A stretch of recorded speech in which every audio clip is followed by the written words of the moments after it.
stop and cradle his head, but I had to steel myself to start CPR. The operator told me where to place my hands on his chest. She began to count out loud as I began compressions. 1, 2, 3, 4, 5, 6. It felt as if part of me was looking down from above, watching the unimaginable take place.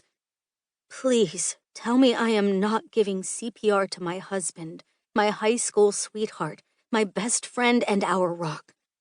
7, 8, 9, 10, 11.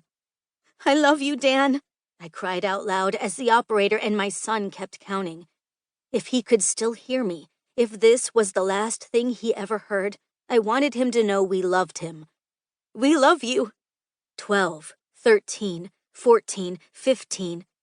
I pushed my palms against his chest with all my weight. Is this even hard enough? Are my hands in the right place? After 30 quick compressions, I pinched Dan's nose between my fingers, laid my mouth over his, and gave him my breath. Deep inhale, mouth over his, long breath out. Deep inhale, mouth over his, long breath out. Now you need to check his pulse, the operator instructed. I checked his wrist first. Nothing. I checked his neck. Nothing. Surely it's just that I'm not trained. I just don't know how to find it.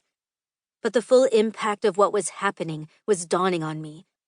Dan had been perfectly fine days before when the two of us had tacked a little getaway onto one of his business trips. We'd laughed and reminisced while he made phone calls and worked in the car. We'd taken the coastal highway to stop at a favorite restaurant that hadn't changed since our high school dates there. Back home the night before, we had pizza and a routine evening with the kids. Dan hadn't been sick, didn't seem tired, and never appeared winded or in pain. I had turned in early since I had a big day ahead to get us all ready for the family trip. I'm going to finish this paperwork for my mom, Dan had said. I told him good night and tucked into bed like 1,000 other nights. Something had gone terribly wrong in the wee hours of the night. Before I even finished with the second round of CPR, the paramedics arrived at our home. He's in good hands now, I thought. Phew, he's going to be so miffed when he wakes up and realizes he has to miss work today. I was guided out of the room as paramedics cut open Dan's t-shirt. Pacing in the living room, I prayed out loud. Lord, have mercy on us. Oh, dear God, have mercy on us. My spirits lifted when I overheard one paramedic say he was getting some good color, and I could hear them placing paddles on his chest, counting, and then the beeps and discharge of the defibrillator. Before long, they had Dan on a stretcher and took him out the front door and into the ambulance. Our house became eerily quiet as I answered questions for a police officer. I tried to answer politely, though inside I was screaming to change out of my nightgown and follow the ambulance. Before leaving for the hospital, I ran upstairs to talk to our kids. The scene in the boys' room is forever seared into my memory. All 6 kids were huddled together on the carpet, shadowed by the darkness.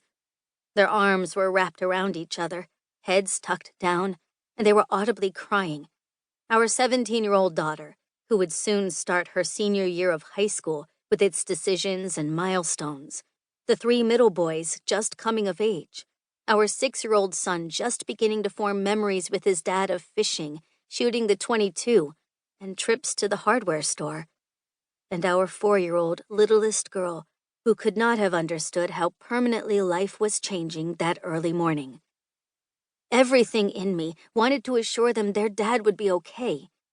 But as the words formed in my mouth, I stopped, realizing I couldn't promise it. I did the only thing I could. I knelt with them on the carpet, put my arms around them, and prayed. Getting up to head to the hospital, I spoke the only promise I could. I will be back. I will be back. Driving to the hospital, I thought of my children, bewildered, frightened, huddled together as they prayed and cried, and I wept. The hospital is just a few miles away, but it was the longest drive I've ever taken. Dan's life, all of life as we knew it, hung in the balance. Still, I remember feeling God's strong presence with me as I drove.